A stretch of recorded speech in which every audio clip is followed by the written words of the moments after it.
Important question की series में आज आपका बहुत बहुत स्वागत। आज हमारा टॉपिक रहेगा प्रायिकता और उसके बाद सड़क सुरक्षा शिक्षा।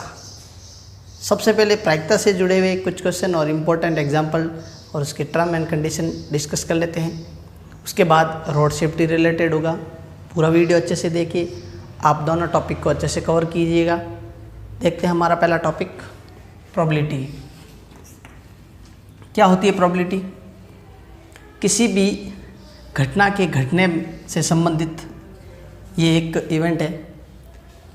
कोई भी प्रयोग होता है, इसमें टोटल कितनी घटनाएं घटित होती हैं, उसमें से संभावित घटनाओं की संख्या का जो अनुपात होता है वो प्रायिकता कहलाता है। कुल घटनाओं में से संभावित घटना कितनी घटित हो सकती है, ये प्रायिकता है। Number of favourable cases upon total number of cases. Question के अनुसार किसी भी क्वेश्चन में अगर दिया जाए कि आपको टोटल नंबर ऑफ केस ये हैं, उसमें से फेवरेबल जो कंडीशन है या संभावित जो घटना है उसके बारे में हमें ज्ञात करना है, तो उसकी प्रोबेबिलिटी का ये फॉर्मूला रहेगा।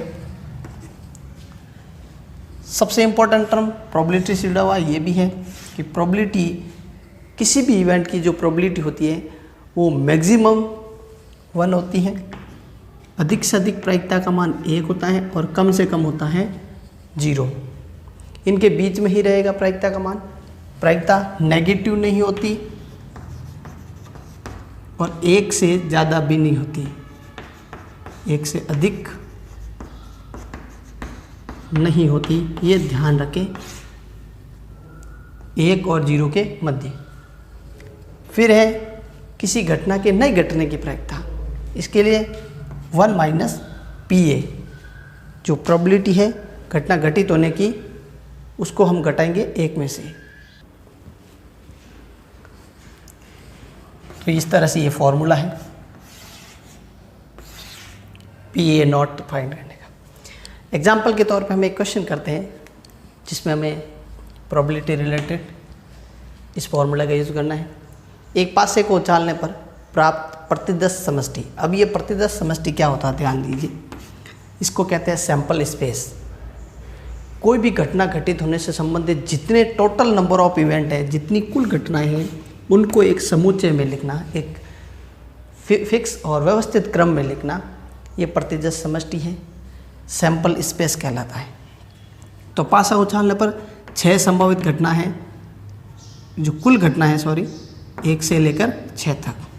इसमें से प्रश्न अनुसार हमें जो भी ज्ञात करना है वो दिया जाएगा। जैसे यहाँ पे दे रखा है, ए है सम संख्या का प्राप्त होना। तो देखिए सम संख्या का प्राप्त होना, यहाँ पे सम संख्या 2, 4, 6। सम संख्या का मतलब इवन नंबर है 2, 4, 6। तो यहाँ हम देखते हैं कि NA यानी कि इस A वाले समुच्चय में कितनी घटना है, 1, 2, 3 घटना है, तो NA का मान आ जाएगा 3। और NS it means sample space में कितनी घटना है, तो सैंपल स्पेस में टोटल 6 घटना है। तब हमारे अभिष्ट प्रायिकता का फॉर्मूला रिक्वायर्ड प्रोबेबिलिटी होगी NA अपॉन NS। क्या होता है NA की वैल्यू 3 यहाँ पे और NS 6। इसको सॉल्व करते हैं तो 1/2, 1/2। बहुत ही सिंपल प्रश्न है ये। प्रोबेबिलिटी से जुड़ा हुआ ये इम्पोर्टेंट फार्मूला किस तरह से यूज़ करना है, इससे जुड़े हुए कुछ और एग्जांपल देखते हैं। एग्जांपल नंबर 3 देखते हैं अब। इसमें एक लीप ईयर दे रखा है। इसमें 53वें सोमवार की प्रायिकता पूछी। यहाँ पे वार चेंज भी हो सकता है, लेकिन ये प्रश्न 53वें यानी 53rd मंडे आने की प्रोबेबिलिटी ज्ञात करनी है। वर्ष है हमारे लीप ईयर। 2 टाइप के वर्ष होते हैं, लीप और अलीप। सबसे पहले तो ये ध्यान होना चाहिए, जो लीप वर्ष होता है उसमें नंबर ऑफ दिनों की संख्या 366 होती है। और अलीप वर्ष जिसमें जो सामान्य वर्ष भी कह सकते हैं, जैसे उसमें 365 दिन होते हैं। यहाँ पे एक 29 फरवरी एक्स्ट्रा होती है जो हर 4 साल के बाद आती है, इसलिए लीप ईयर में एक दिन एक्स्ट्रा होगा और अलीप वर्ष जो 365 दिन का होता है। तो यहाँ पे लीप वर्ष में देखिए दिनों की संख्या कितनी है, 366। 366 दिन है, इसका मतलब 52 सप्ताह पूरे हैं और 2 दिन एक्स्ट्रा है। 52 सप्ताह में हो जाए हैं 364 दिन प्लस 2 दिन, ये ध्यान रहे। यानी हर वार तो 52 वार तो रिपीट होगा ही होगा। सप्ताह के 7 वारों में से हर वार, सोमवार हो, मंगलवार हो, बुधवार हो, वो 52 वार तो फिक्स आएगा। अब ये जो 2 दिन एक्स्ट्रा बचे हैं, ये 2 दिन कोई भी हो सकते हैं। तो ये जो शेष 2 दिन है, जो एक्स्ट्रा 2 दिन बचे हैं, 2 दिनों में से जो संभावित दिन है, कौन कौन से दिन हो सकते हैं, दिनों का जो समुच्चय है, सेट है, जिसे हम सैंपल स्पेस भी कह सकते हैं, वो इस तरह से होगा। या तो वो दोनों दिन मंडे और ट्यूसडे होगा, या ट्यूसडे और वेडनेसडे होगा, सोमवार मंगलवार, या मंगलवार बुधवार, या वो बुधवार और गुरुवार होगा, वेडनेसडे थर्सडे, या थर्सडे और फ्राइडे होगा, या फ्राइडे सैटरडे होगा, या फिर सैटरडे और संडे होगा। एक और भी बचता है, संडे और मंडे भी हो सकता है। ये 7 कंडीशन बनती है, सोमवार मंगलवार, फिर मंगलवार बुधवार, बुधवार गुरुवार, गुरुवार शुक्रवार, शुक्रवार शनिवार, शनिवार रविवार और रविवार फिर सोमवार। ये 7 कंडीशन बनती है शेष 2 दिनों में से। तो शेष 2 दिनों में से ये कंडीशन इस तरह से बनती है। अब हमें क्या ज्ञात करना है, सोमवार की। तो इस पूरी सैंपल स्पेस को ध्यान से देखने, पूरे सैंपल स्पेस में सोमवार 2 जगह आ रहा है, एक यहाँ आ रहा है, एक यहाँ आ रहा है। तो हमारे संभावित प्रोबेबिलिटी इस तरह से रह जाएगी, मंडे से जुड़ी हुई, कि मंडे यहाँ पे 2 स्थितियों में आता है। प्रोबेबिलिटी का फॉर्मूला PA = NA/NS। तो यहाँ पर देख सकते हैं आप, NA में कितनी घटनाएं हैं, 2 हैं, 1 और 2, और NS यानी कि सैंपल स्पेस पे टोटल घटना है 7। तो इसकी संभावना आ जाएगी, प्रोबेबिलिटी आ जाएगी 2/7। अगर यही प्रश्न लीप की जगह मान लो अलीप में पूछते, अगर ये चेंज करके अलीप वर्ष में ज्ञात करना होता तो इसी तरह से रहता, लेकिन यहाँ पे 1 दिन कम हो जाता। अलीप वर्ष में दिन हो जाते, दिनों की संख्या 365, 52 सप्ताह तो वहाँ पे भी होते, लेकिन वहाँ पे दिन 1 ही एक्स्ट्रा बचता, और वो दिन या तो मंडे होता या ट्यूसडे, ये अलग अलग है। ट्यूसडे के बाद वेडनेसडे, थर्सडे, फ्राइडे, सैटरडे या संडे, ये 7 दिन इस तरह से हो सकते थे। और यहाँ पे इसी प्रश्न को रिपीट कर लेंगे, 53वें सोमवार की, तो यहाँ सोमवार सिर्फ 1 बार आ रहा है, यहाँ पे सोमवार सिर्फ 1 बार आ रहा है। यहाँ पे NA जो है A घटना बनेगी सोमवार के लिए, वो सिर्फ मंडे 1 बार ही आ रहा है। तो NS कितना है, 7 है, वही का वो, लेकिन NA यहाँ पे 1 ही आया। तो यही फॉर्मूला यूज करते तो वहाँ पे हमारा आंसर आता PA = NA/NS 1/7, 1/7। इसी प्रश्न में सिर्फ एक शब्द अ लग जाता तो प्रश्न का उत्तर भी बदल जाता। वार यहाँ पे 53वें सोमवार की जगह बुधवार, गुरुवार या कोई भी वार पूछा जा सकता है।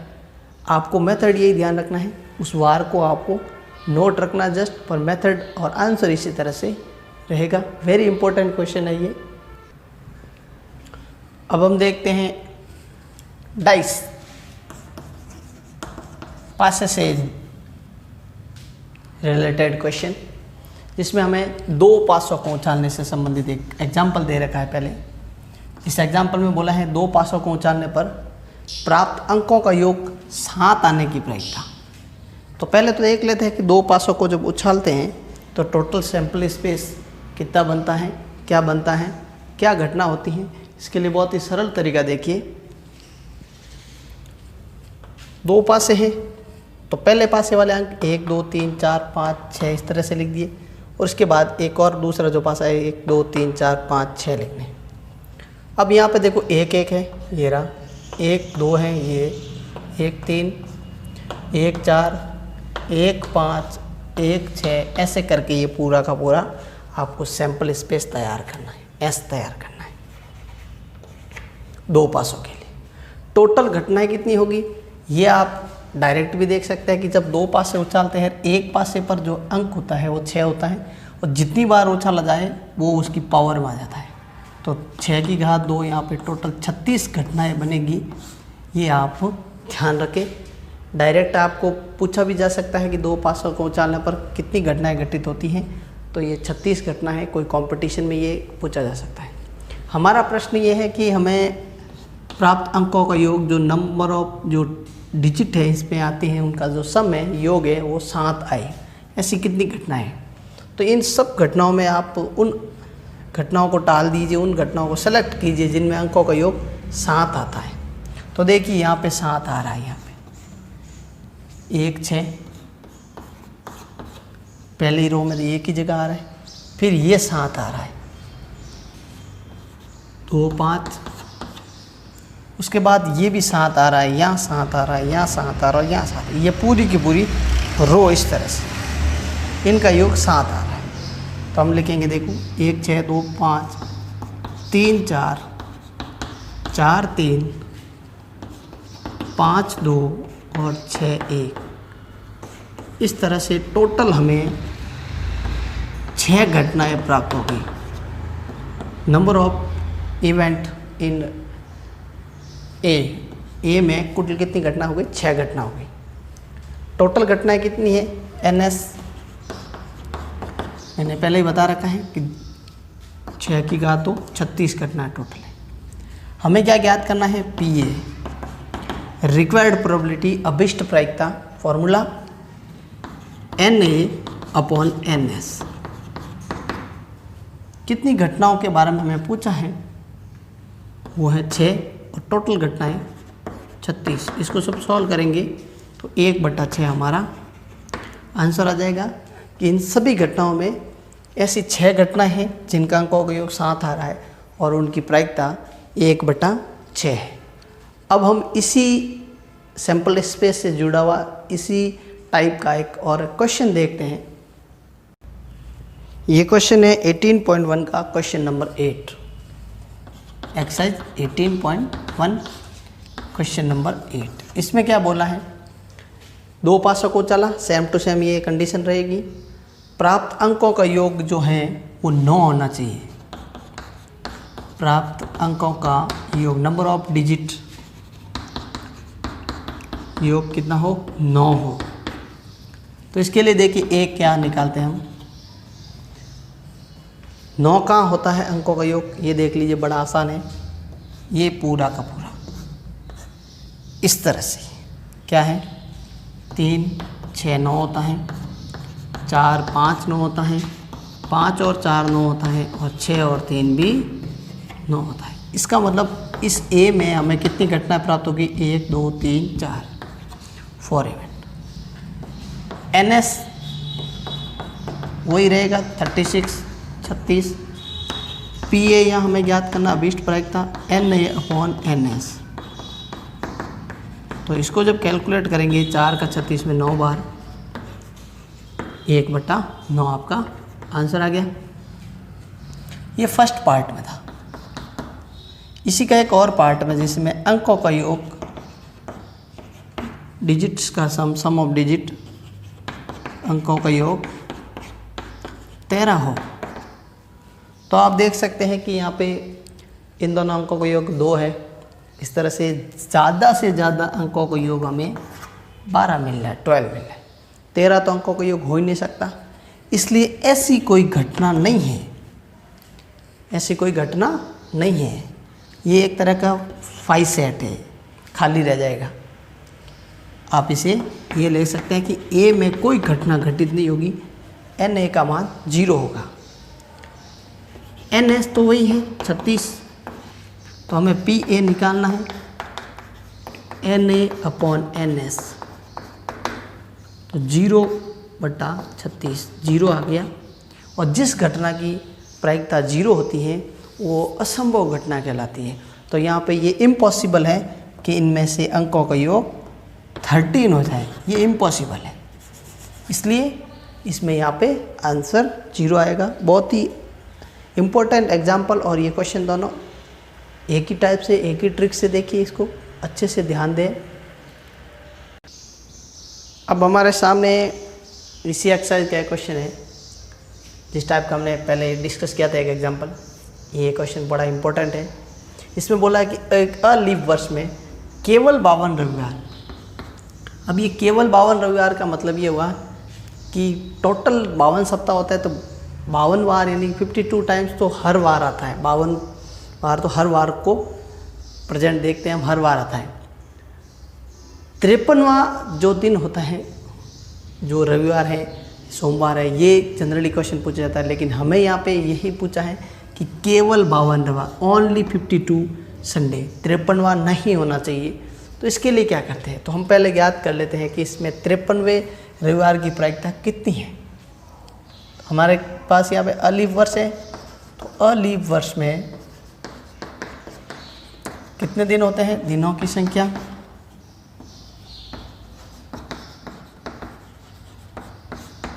365, क्योंकि 29 फरवरी यहाँ पे नहीं है।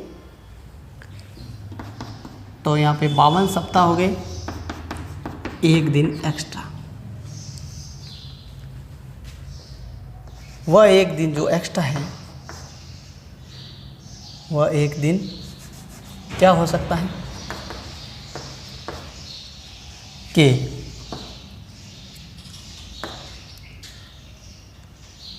वह एक दिन के जो भी वार होने की, जो निश्चित वार नहीं है यहाँ पे, क्योंकि वह एक दिन कोई भी हो सकता है।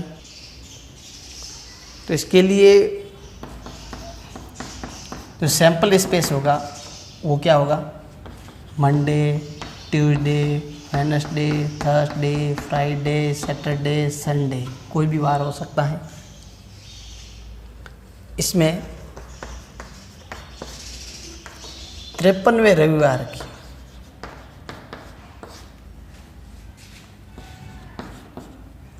की प्रायिकता डायरेक्टली निकाल देते हैं, क्योंकि यहाँ हमें पता है कि रविवार एक बार ही है यहाँ पे, संडे पी ए, और टोटल वार कितने हैं 7। फॉर्मूला वही लगाना है जो हमने क्वेश्चन में लगाया था। अब हमें पूछा है कि 53वां रविवार नहीं होना चाहिए, मतलब केवल 52 रविवार होना चाहिए। तो ये पी ए नॉट है, यानी कि 53वां रविवार न होने की प्रायिकता पी ए, क्या फॉर्मूला था, पी ए नॉट है, यहाँ पे नहीं आ गया वर्ड, यहाँ पे फॉर्मूला इसका 1 minus P A. 1 minus P A की वैल्यू 1/7। तो जब इसको कैलकुलेट करते हैं तो 6/7, 6/7 ऐसे चांस है जिसमें रविवार नहीं आएगा। आप देख सकते हैं ये 6 वार ऐसे हैं यहाँ पे रविवार नहीं आ रहा है, केवल यहीं पे एक रविवार आ रहा है जो 53वां है। और हमें ज्ञात करना था 53वां नहीं होना चाहिए, केवल 52 रविवार होने चाहिए। अब हम देख रहे हैं क्वेश्चन नंबर 9। इस क्वेश्चन में दे रखा है एक थैले के अंदर, बैग के अंदर 5 लाल गेंद हैं और 3 सफ़ेद गेंद हैं, टोटल मिला के 8 गेंदें हो गई। हमें ज्ञात करनी है सफ़ेद गेंद की प्रायिकता। तो देखिए यहाँ पे फॉर्मूला बड़ा आसान, P A N A upon N S. N होता है जिसके बारे में हमें पूछा है, सफ़ेद पूछा है तो सफ़ेद गेंदों की संख्या यहाँ पे देख लीजिए 3 है। एन एस है, टोटल कितनी गेंदें हैं? 8। बड़ा आसान। फिर हमें पूछा है सफ़ेद गेंद के सफ़ेद ना होने की, यानी कि वाइट के अलावा जो भी बॉल है। तो यूँ देखा जाए तो यहाँ पे सफ़ेद नहीं है, इसका मतलब लाल है, तो उसकी 5/8 आ जाएगी। लेकिन यहाँ पे सफ़ेद गेंद का जिक्र किया है, इसलिए हमें यहाँ पे फॉर्मूला यूज़ करना पड़ेगा PA0 का। PA0 का 1 माइनस PA, क्योंकि ये सफ़ेद नहीं होने का बताया जा रहा है। तो इसको कैलकुलेट करोगे तो आंसर तो वही आएगा, लेकिन एक प्रोसेस के थ्रू, एक तरीके से इसको याद करना है। बहुत ही आसान प्रश्न है ये। अब हम देखते हैं इसके और कुछ क्वेश्चन। अब देखते हैं क्वेश्चन नंबर 10, जिसमें आपको दे रखा है कि एक गलती से 132 अच्छे पेनों के साथ 12 खराब पेन मिक्स हो गए। देखने से नहीं पता चलता है कि कौन से अच्छे हैं, कौन से खराब है, और उसमें से एक पेन सेलेक्ट करना है, एक पेन लेना है, उसके अच्छे होने की प्रायिकता ज्ञात करनी है। तो सबसे पहले देखिए कुल कितने पेन हैं, कुल पेनों की संख्या कितनी है, नंबर ऑफ टोटल पेन्स, ये 144। हमें क्या ज्ञात करना है? अच्छे पेनों की। ये हमारा हो जाएगा अच्छे पेनों के लिए, यानी एन ए क्या हो गया हमारा? अच्छे पेनों की संख्या हो गया, जो कि 132 है। और एन एस टोटल कितने पेन है? देखिए कुल पेन हमें ज्ञात करना है अच्छे पेनों की प्रायिकता, तो N A upon N S 132 upon 144 calculate करेंगे तो 11/12 चांस है, यानी हर 12 में से 11 पेन अच्छे हैं, एक पेन खराब है। तो हमारा ये इस तरह से इसका सॉल्यूशन कंप्लीट हो गया। बड़ा आसान है ये क्वेश्चन। अब हम देखते हैं एक ताश से जुड़ा हुआ कार्ड्स जो है, लॉकडाउन में काफ़ी ताश खेली होगी, आसपास में ये आपने सिचुएशन देखी होगी। तो कैसे क्वेश्चन है इससे जुड़े हुए देखिए। तो ताश में 52 पत्ते होते हैं, ये आप जानते हैं। Total number of cards in deck. अब हमें ज्ञात करनी है अलग अलग प्रोबेबिलिटी। फर्स्ट हमें पूछा है लाल रंग का गुलाम, जैक ऑफ रेड कलर, कितने होते हैं गुलाम लाल रंग के? इसके लिए आपको ध्यान होना चाहिए कि टोटल 2 गुलाम होते हैं जो लाल रंग के होते हैं। आपने ताश में देखा ही होगा, ये जो लाल रंग के गुलाम हैं उनकी संख्या 2 होती है। तो यहाँ पे हम लिखेंगे NA 2 होगी, NS टोटल पत्ते 52 हैं, तो PA लाल रंग के गुलाम की प्रायिकता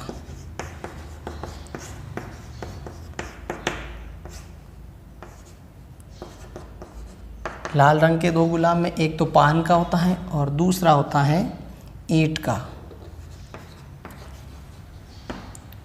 क्लब एंड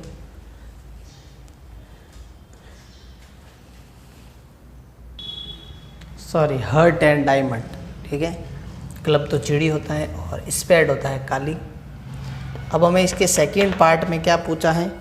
सेकंड पार्ट में हमें पूछा है नंबर ऑफ रेड कार्ड, जो टोटल लाल कार्ड है उनकी संख्या कितनी है। पहले तो देखते हैं लाल रंग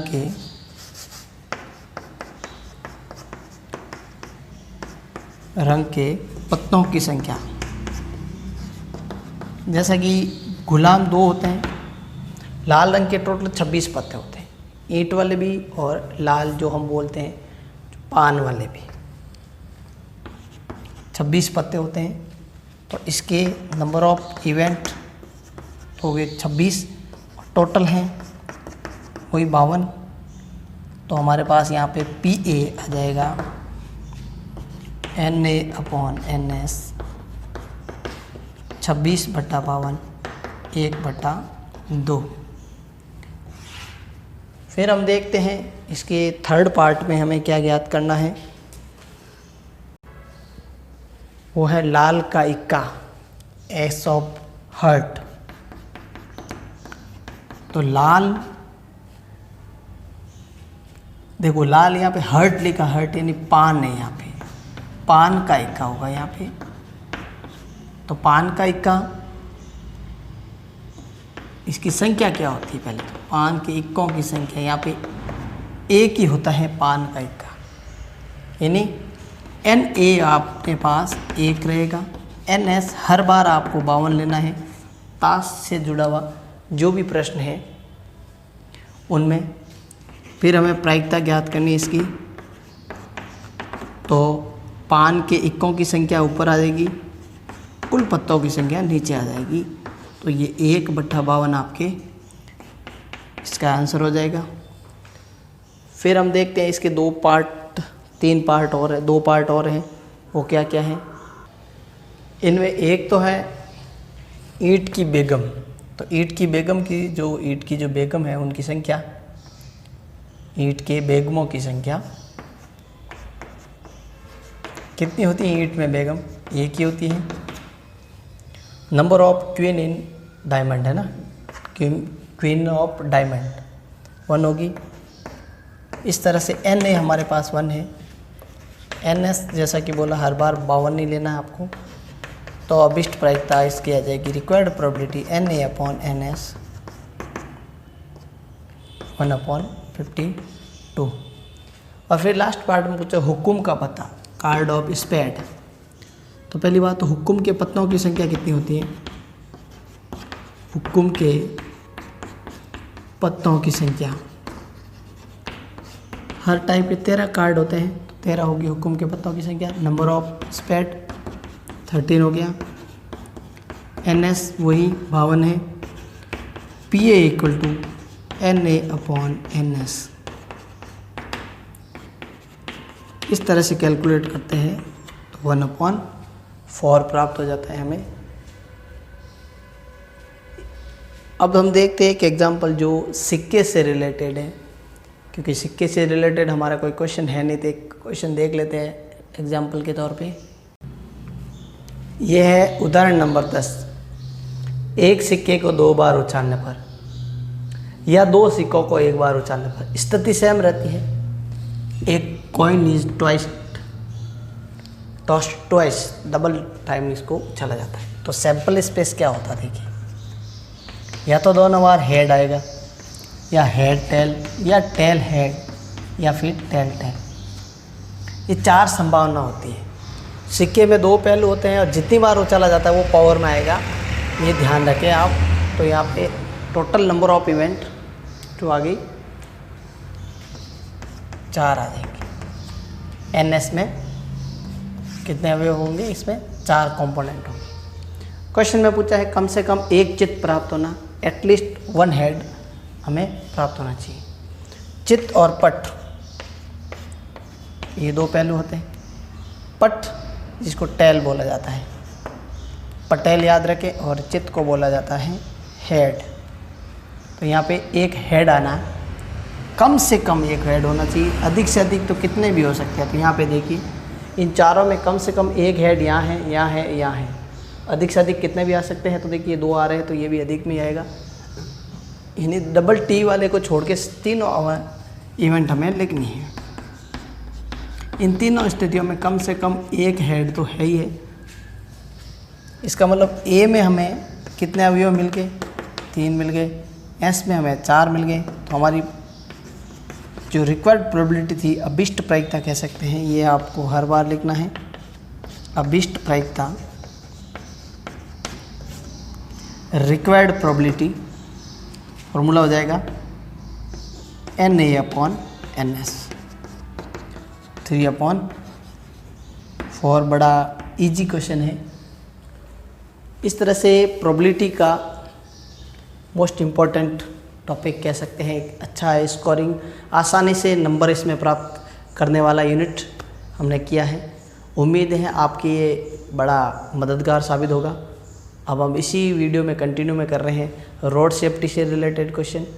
अच्छे से बने रहिए, इस टॉपिक को कवर करते रहिए और फिर देखते हैं कि रोड सेफ्टी के क्वेश्चन में किस टाइप के क्वेश्चन पूछे जाते हैं जनरली। तो रोड सेफ्टी इस टॉपिक में आप समांतर श्रेणी और ऊंचाई एवं दूरी, दो चर वाले रैखिक समीकरण, इस टाइप के जो हमारे टॉपिक हमने डिस्कस किए उससे रिलेटेड भी क्वेश्चन आएंगे और कुछ क्वेश्चन इसके बेसिक भी होंगे जो रोड सेफ्टी रिलेटेड हैं। अच्छे से ध्यान दें। फर्स्ट टाइप जो हमारे सामने है वो समांतर श्रेणी संबंधित प्रश्न है, एपी संबंधित प्रश्न है, जिसमें आपको सिग्नल रिलेटेड क्वेश्चन दिया जाएगा।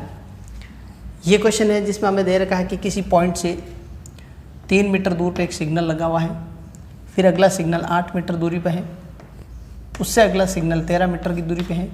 इस तरह से चलते चलते 20वें सिग्नल तक उसकी डिस्टेंस जो होगी वो हमें फाइंड करनी है। तो यहाँ देखिए, प्रथम जो पद होगा हमारा 3 होगा, क्योंकि ये एपी जो हमें प्राप्त हुई है वो एपी किस तरह से होगी। देखिए पहले तो एपी देख लेते हैं। ये इस तरह से सीरीज चलेगी और हमें पूछा है 20वें सिग्नल के लिए जो नंबर ऑफ टर्म होंगे वो 20 हो जाएंगे। तो यहाँ पे ए क्या है, प्रथम पद क्या है, 3 है। डिफरेंस कितने का है, देखिए हर बार 5 का है, बड़ा आसान। नंबर ऑफ टर्म यहाँ पे 20 है। हमें ज्ञात करना है ए एन। फॉर्मूला देखिए इसका, A N equal to A plus N minus 1 into D. समांतर श्रेणी में हमने ये पढ़ा है। हमें 20वें पद की डिस्टेंस पूछी है, ए हमारे को पता है, यहाँ पे 20 माइनस 1 इंटू डी, गैप कितना का है, 5 का।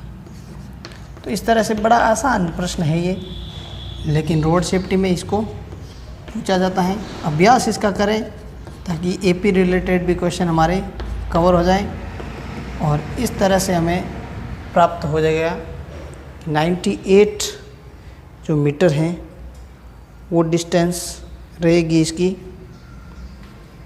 बहुत ही सरल तरीके से। अब हम इसी टाइप का एक क्वेश्चन और देखते हैं जिसमें हमें 11वें सिग्नल तक की दूरी दे रखी है, 16वें सिग्नल तक की दूरी दे रखी है। हमें ज्ञात करनी है 31वें सिग्नल तक की दूरी। बहुत ही सिंपल प्रश्न है, एपी से रिलेटेड है। ये भी ऐसा क्वेश्चन एपी में हमने पढ़ा भी था। तो देखते हैं इसका सॉल्यूशन। ए एन का फॉर्मूला यूज होगा। ए यहाँ पे एन की वैल्यू 11 माइनस 1 10 हो जाएगा। इसका मान हमें गिवन है, दे रखा है। तो इस तरह से हमारा पहला समीकरण प्राप्त हो जाएगा। फिर हम देखते हैं दूसरा,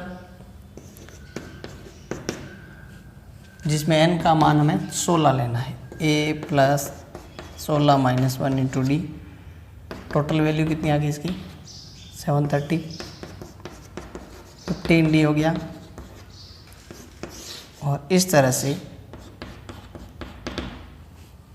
2 इक्वेशन प्राप्त होगी। अब हम इन दोनों को सॉल्व करते हैं। a plus 15d 730, a plus 10d 380, minus करेंगे तो a से ये कट जाएगा। 5d की वैल्यू हमें प्राप्त हो जाएगी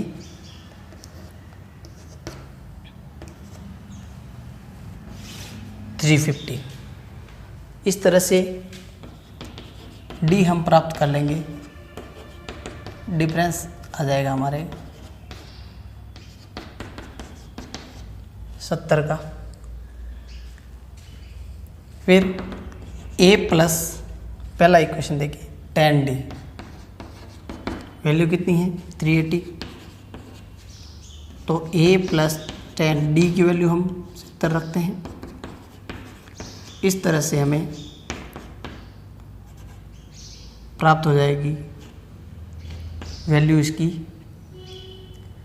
a की, जो कि किस तरह से आएगी, बड़े सिंपल तरीके से नेगेटिव में आएगी। लेकिन ये नेगेटिव यहाँ पे फर्स्ट सिग्नल जिस पॉइंट का जिक्र किया है उससे दूसरी दिशा में है, इसलिए ये नेगेटिव में है। तो माइनस करते हैं तो हम प्राप्त हो जाएगा 332 ए की वैल्यू। हमें क्या ज्ञात करना है, 31वें सिग्नल तक की डिस्टेंस कितनी होगी। इसके लिए यही फॉर्मूला यूज़ करेंगे ए एन वाला। ए और डी हम ज्ञात कर चुके हैं, तो कैसे होता देखिए। तो देखते हैं, ए डी ज्ञात कर चुके हैं, एन हमें दे रखा है। ए 31, ए की वैल्यू पुट की, 31 में से 1 माइनस करते हैं, और डी 70 है यहाँ पे। इस तरह से हम प्राप्त कर लेते हैं कि वैल्यू इसकी क्या हो जाएगी। कैलकुलेशन के बाद 1780 मीटर। ये डिस्टेंस में पूछा था कितने मीटर दूर ये 31वां सिग्नल होगा, जो हमने ज्ञात कर लिया। अब हम अगले टॉपिक को देखते हैं, जो है पाई चार्ट संबंधित। ये एक पाई चार्ट दे रखा है, वृत्ताकार पैमाना। इसमें आपको पॉल्यूशन प्रदूषण से संबंधित दे रखा है कि टोटल 600 यूनिट प्रदूषण है। उसमें कार का जो है वो 105 डिग्री, एक कार का परसेंटेज रहेगा। यहाँ पे डिग्री में है, परसेंटेज कन्वर्ट कर सकते हैं हम कि टोटल अगर 360 डिग्री में से कार का जो पार्ट है, कार का भाग है 105 डिग्री का है। सबके अलग अलग भाग है। बाइक का, स्कूल व्हीकल जो बाल वाहिनी होती है, स्कूल विद्यालय वाहिनी होती है, इसको बाल वाहिनी भी बोला जाता है। ट्रक और बस, इनके द्वारा। सबसे पहले पूछा है कार के द्वारा कितना प्रदूषण होता है। देखिए कार का परसेंटेज, सॉरी यहाँ पे कार की जो डिग्री है वो पार्ट कितना है 105, पूरे चक्र में कितना होता है 360, इंटू कुल कितना प्रदूषण हो रहा है, जो कितना है यहाँ पे 600। तो इसको कैलकुलेट करते हैं तो हम प्राप्त करेंगे, तो यहाँ 120 का भाग इसमें जैसे 3 बार, इसमें चला जाएगा 5 बार, और इस 3 का भाग जब हम 105 में देते हैं तो हमें प्राप्त हो जाता है 35। तो इस तरह से 175 यूनिट प्राप्त हो जाता है जो कार के द्वारा प्रदूषण हुआ है। अब हमें अगले क्वेश्चन में पूछा है कि ट्रक के द्वारा जितना प्रदूषण हो रहा है और जो बाल वाहिनी है या स्कूल बस है, स्कूल व्हीकल है, उनके द्वारा प्रदूषण हो रहा है, उनमें कितना डिफरेंस है, कितना अंतर है। तो देखिए सबसे पहले ट्रक के द्वारा, तो ट्रक का हम यहाँ देखते हैं 120 डिग्री है भाग, टोटल 360 डिग्री इंटू 600, ये फिक्स रखना है हमें। इसका देखिए इसमें पूरा 3 बार, और जब इसका हम इसमें भाग दे देते हैं तो 200 यूनिट जो है वो अकेले ट्रक से होता है प्रदूषण। और बाल वाहिनी देखिए 30 है, 30 360 इंटू 600, ये तरीका फिक्स है। यहाँ पे देखिए आप इसका इसमें डिवाइड देते हैं पूरा 12, ये चला जाएगा इसमें 50 बार, तो 50 यूनिट बाल वाहिनी द्वारा होता है। तो इनका अंतर कितना ज़्यादा कंपेयर कर रहे हैं, तो अंतर देखिए इन दोनों का डिफरेंस 200 माइनस 50, 150 यूनिट ज़्यादा प्रदूषण होता है ट्रक का स्कूल व्हीकल से। फिर हम अगले टॉपिक में देखते हैं किस तरह का क्वेश्चन है। इसमें हमारा टॉपिक है ऊंचाई और दूरी, हाइट एंड डिस्टेंस। सीसीटीवी कैमरे से संबंधित प्रश्न डिस्कस कर रहे हैं, जिसमें आप देख रहे हैं कि एक कैमरा लगा हुआ है और एक व्यक्ति जिसकी हाइट है 1.25 मीटर, वो कैमरा को देख रहा है। उसके आँखों के द्वारा बनाया गया कोण हमें ज्ञात करना है, और जो खंबे की ऊंचाई है वो टोटल AD, ये खंबे की ऊंचाई है ये 25.25 मीटर दे रखी है। BC जो व्यक्ति की ऊंचाई है वो BC ED के भी इक्वल होगा इसके सॉल्यूशन में।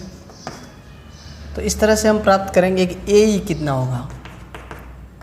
यहाँ पर AE की वैल्यू क्या होगी, AE की वैल्यू होगी पूरा AD में से हमें DE माइनस करना है। तो जब हम इसमें से घटा लेते हैं तो AE हमें प्राप्त हो जाता है 24 मीटर। DC भी 24 मीटर दे रखा है CD, ये क्वेश्चन में है। हमें ये एंगल पूछा है, कोण पूछा है। फॉर्मूला tan थीटा का लंब बटा आधार होता है, परपेंडिकुलर अपॉन बेस होता है। यहाँ पे देखिए लंब क्या है, AE है, AE। आधार जो होगा देखिए BE है, ये BE CD के ही बराबर है, इसलिए यहाँ पे BE की वैल्यू पुट करेंगे। फिर देखते हैं कि इनकी वैल्यू क्या है, दोनों की इक्वल आई थी 24 पूरा भाग चला जाएगा तो tan थीटा की वैल्यू हमें प्राप्त होगी 1, जो कि 45 पे होती है। इसका मतलब जो कोण है, उन्नयन कोण है, वो 45 डिग्री का आएगा। अब हम CCTV कैमरा से रिलेटेड एक और क्वेश्चन देखते हैं जो बोर्ड में पूछा गया है, रिपीट किया गया है। इसमें दे रखा है कि एक 12 मीटर ऊंचे पोल पर यहाँ पे एक CCTV कैमरा लगा हुआ है और इसकी जो रेंज है 13 मीटर तक है। हमें ज्ञात करना है कैमरे के आधार से लेके कितनी दूरी तक ये देखा जा सकता है, और ये रोटेट हो रहा है तो पूरा का पूरा ये ऐसे सर्कुलर पार्ट भी बनेगा ऐसे पोल के चारों ओर। सेकेंड पार्ट में हमें इससे ग्रीन पैच का एरिया भी फाइंड करना है, तो इस तरह से हुआ होगा। ये वृत्ताकार जो भाग है इसका पूरा का पूरा एरिया हमें फाइंड करना है, जो इस CCTV कैमरे के द्वारा नज़र से एक तरह से बाहर रह सकता है। ग्रीन पैच है ये इस पार्ट का, जो कैमरे के जस्ट नीचे वाला पार्ट है, जहाँ पे एक तरह से देखें तो कैमरे की नज़र पड़ेगी नहीं, वहाँ पे उस भाग का हमें एरिया ज्ञात करना है। तो देखिए सबसे पहले हम इस क्वेश्चन के अंदर 90 डिग्री बड़ा सिंपल तरीके से आधार ज्ञात कर लेते हैं। पहले त्रिभुज ABC में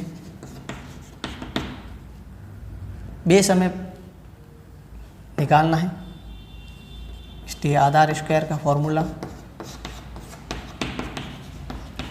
कर्ण स्क्वायर माइनस लंब स्क्वायर। BC हो गया हमारा आधार बेस 13 स्क्वायर माइनस 12 स्क्वायर। इस तरह से आप फाइंड करेंगे तो BC स्क्वायर की वैल्यू प्राप्त हो जाएगी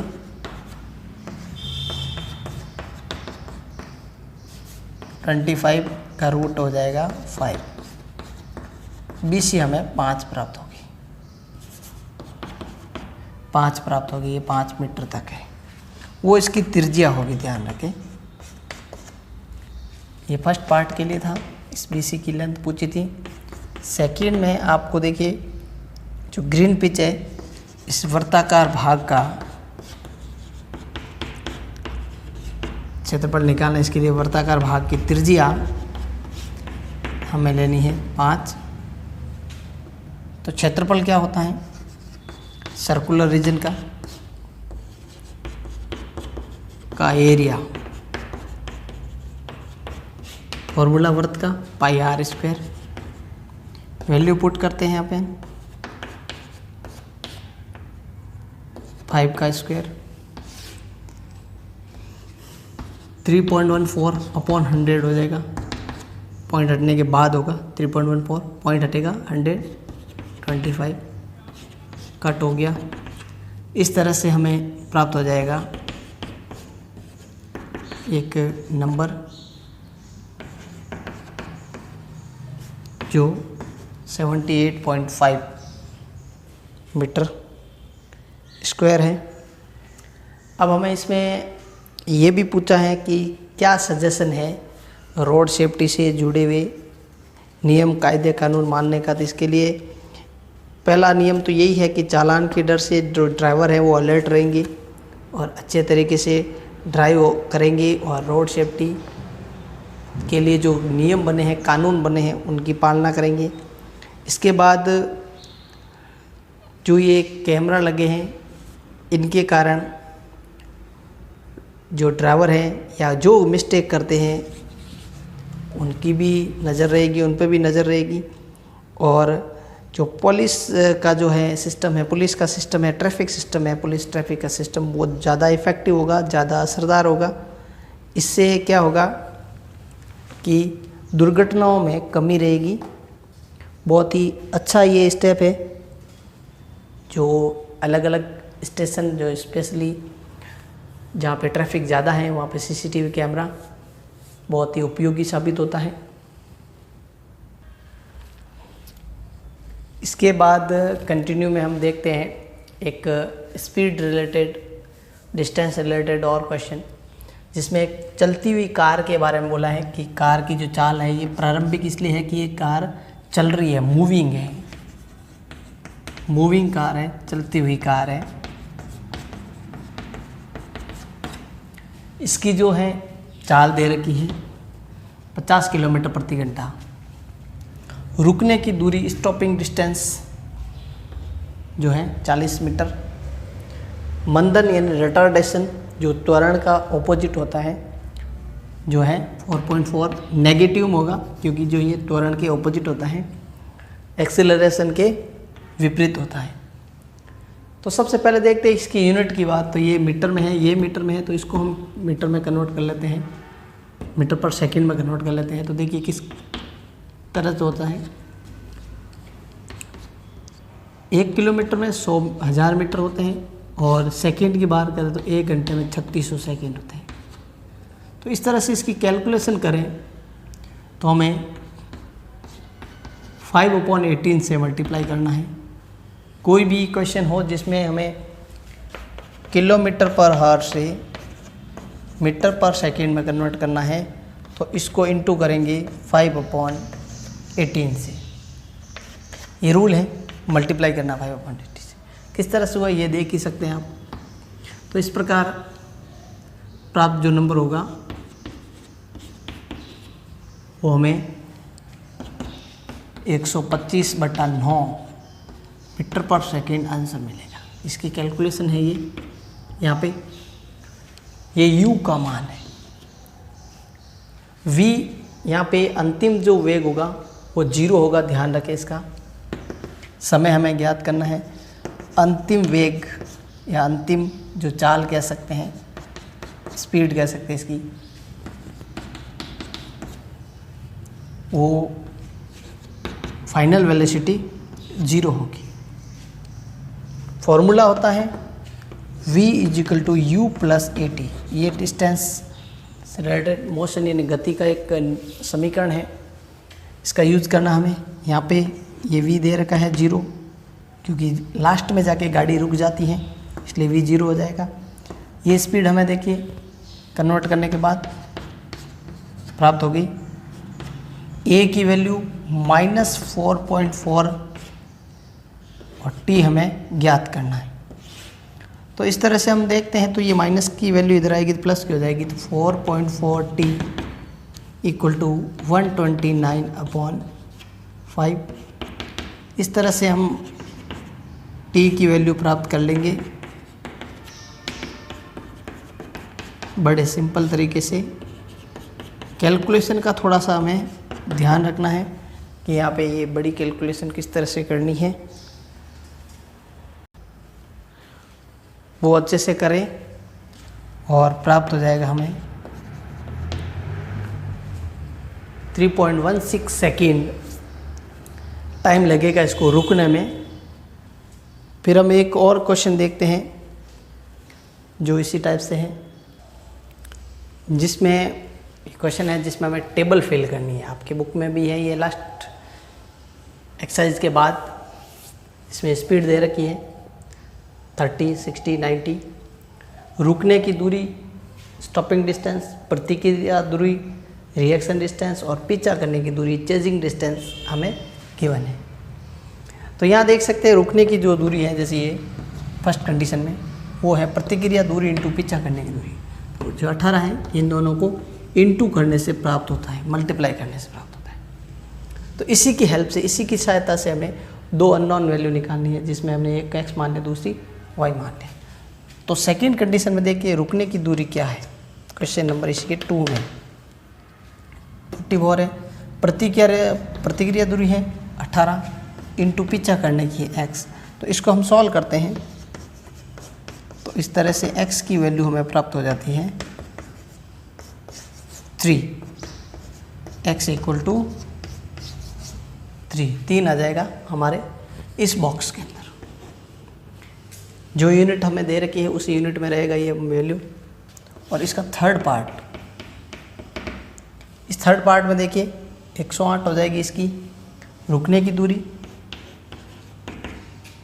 फिर प्रतिक्रिया दूरी को हमने y मान लिया इंटू 4, तो यहाँ पे 4 डिवाइड में आ जाएगा। इस तरह से y की वैल्यू 27 प्राप्त हो जाएगी। सिंपल है, आसान है क्वेश्चन, बस इसको प्रैक्टिस करने की ज़रूरत है, अच्छे से अभ्यास करने की ज़रूरत है। इजी तरीके से इस प्रश्न को किया जा सकता है, कर सकते हैं।